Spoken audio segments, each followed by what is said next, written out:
Hello.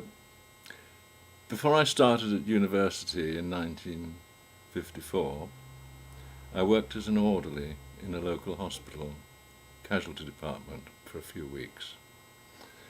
Because I was to become a medical student that October, I was allowed to do all manner of things that are not normally the responsibility of orderlies. For example, the doctors and nurses taught me how to suture lacerations and dress wounds. One patient was a boy of about 7. He had accidentally scalded his chest when he tilted a saucepan of boiling water to see what was cooking. The ritual of changing dressings had become a nightmare. He screamed and struggled and had to be held down by several nurses at every visit. They giggled, mocked, and generally derided his fear, berating him for being such a baby.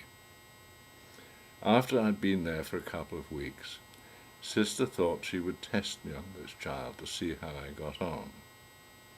I carried him to a side room and laid him on the examination couch with the dressings I needed nearby.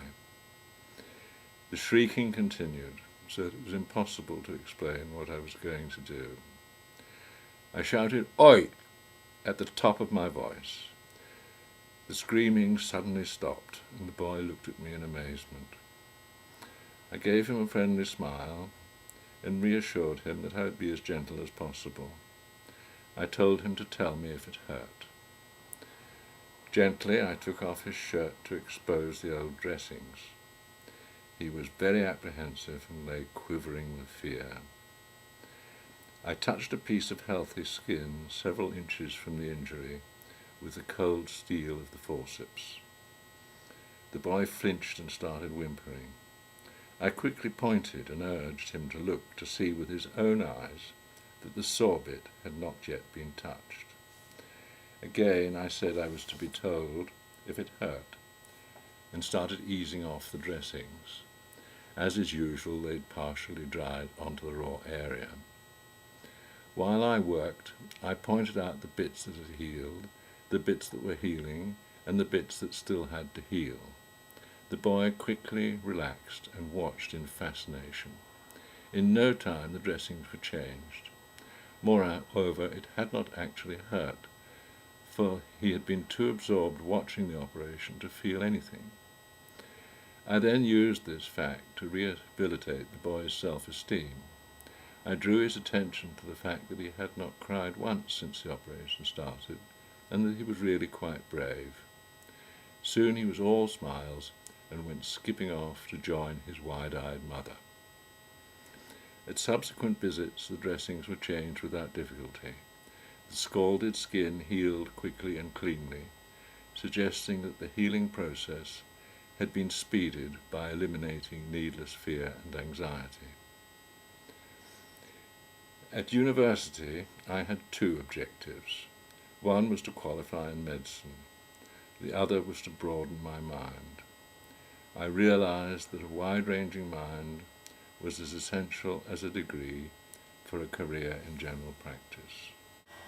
Aberdeen was a fine university in those days. The professors all knew that it was quite impossible for medical students to know all there is to know about medicine in 6 years, and didn't make the attempt. They sought instead to give a good grounding in basic principles. There was no pressure to learn the small print, though those with narrower clinical ambitions were free to do so if they wished. The first lecture in pathology in 3rd year summarized the attitude. The professor described step by step the healing of a laceration. After the initial bleeding that washes out the wound, and the clotting of that blood to form a protective scab, a series of processes occur which lead ultimately to the joining of the cut edges beneath the protection of that scab. These processes take place automatically without human intervention. They illustrate the healing power of nature in action. But sometimes lacerations are complicated in some way. Perhaps the natural tension of the skin and underlying tissues tend to pull the cut edges apart so that healing takes longer. In such cases, healing can be accelerated by the insertion of sutures to draw the cut edges together.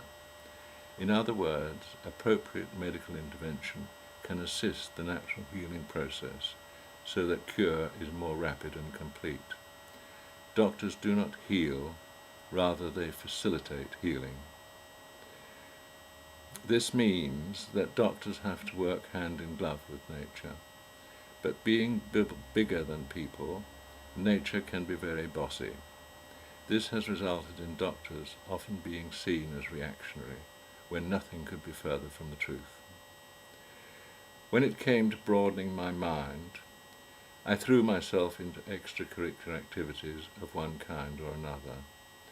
I was president of the Unionist Society for a year, in the days of a never had it so good, winds of change Conservative Party.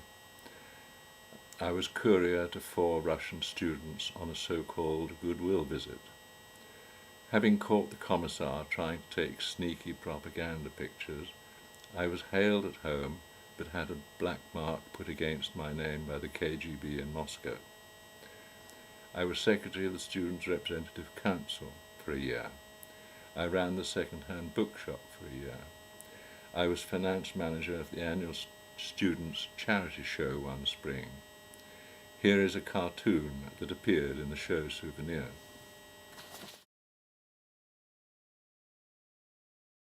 It's not very good. I did have a splendid quiff, but never dangled cigarettes from a curled lip. I also explored some of the less reputable pubs in the city and made numerous friends, interesting friends, outside the university. But the most important thing I learned was about the effects of adrenaline on the body and the mind. More next time. Bye.